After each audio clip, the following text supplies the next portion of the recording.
Hey everyone. Okay, so this chapter is mostly about giving us a more formal introduction to the foreign mates, and two specifically get a lot of the attention. The first one is Dump, as we see that, yeah, on top of being a psychopath, she's the kind of character who's a lustful psychopath, the kind who gets off on seeing a person's final expressions before killing them, and is just has this lustful expression over just the idea of killing someone.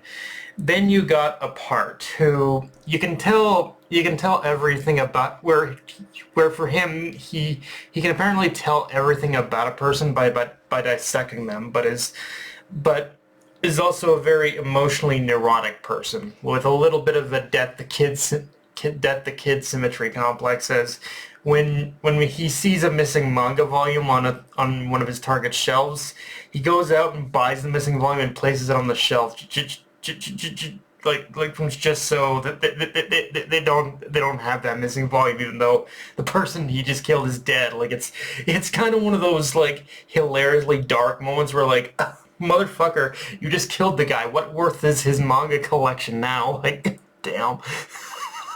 Like, it's a little hilariously dark, but also like, wow, like, yeah. And of course, on top of giving us more just of a look into them as individuals, the chapter also shows them going on a total rampaging killing spree, and with all of their targets being assassins. And honestly, the more I thought about that question I posted from last chapter of what X is playing at with this, I think this is just another play in order to draw someone out of hiding. Like, the question is who? Who is he searching for? Like, it's obviously higher up at the JAA, otherwise he wouldn't be killing assassins left and right. But what's the connection? Because the further we follow X going on, follow X's like exploits, this killing spree definitely starting to feel more personal. Like, this feels like it's becoming, especially with him hiring these killers, like he's trying to draw attention to himself, and he's trying to draw the attention of a very specific person. That's kind of just how I think what X is doing, and which could potentially mean family. Obviously, that's the only thing that makes sense. With all that being said, though, this chapter introduced the man, the myth, the legend I had heard so much about even before I started reviewing this series, Takamura, the elderly assassin and oldest member of the Order. And yeah, what can I say that probably others haven't said already? The man's right up there with Roshi Yamato and every other old man in anime who's basically got a demon aura to him. But in this case, Takamura looks to be the one who's like always got the switch on all the time, 24/7, even when it looks like he doesn't. Like, man is on his demon timing 24 hours a day, 7 days a week, just every and 31 days of every month kind of thing. Like, yeah, man just doesn't even need to do anything, and you can tell he's oozing demon aura. Like, whenever there's an old man, and then whenever there's an old man who wields a sword, yeah, you just assume that they're on demon timing.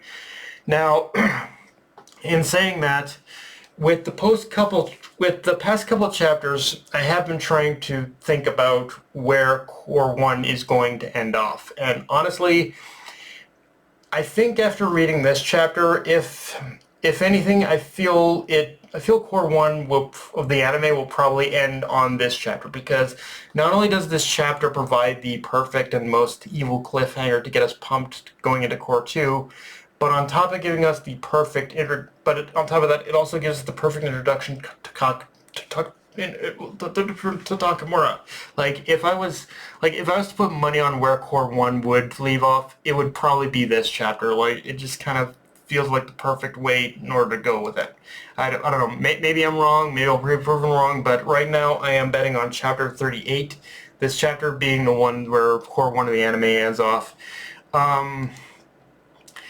In saying that, if I did have one problem with this chapter, and it's going to sound like a very strange problem, I'd say the slowest, the probably useless the most useless part to me about this chapter, the slowest part, was probably the beginning of the chapter when Sakamoto crew go to the video store to gather intel on their targets. And there's nothing, I guess, inherently wrong about this part, but simultaneously, the only purpose it serves within the confines of the chapter itself is to just repeat the same gag we've seen before of Sakamoto falling asleep while watching the movie. And there was nothing really new added to that kind of thing this time around, or even just the idea of playing it straight in the video store. Like, I guess at the end, it just felt like it was just meant to be another gag. But I feel like something like some moments like this are the ones that, for me at least, are getting a little bit old, and where I wish Suzuki would do something more with those moments in the video store, especially given the cryptic message the store owner gave Sakamoto when the first time that they were there. So it's like I'd like Suzuki to follow up with that, but maybe it's one of those time and place things, and for now he's just using it as like a gag placeholder. I don't know. It's just the whole video store thing is getting a little bit old. It's getting a little bit old, a little bit stale. Like I want to see something more like done with those video store moments if we're gonna keep using them.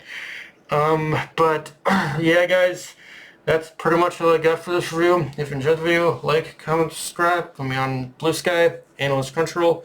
Be sure to notification bell, hit the subscribe button, and just share the video around, guys. Dark Knight of Enemy signing off. Later, everyone.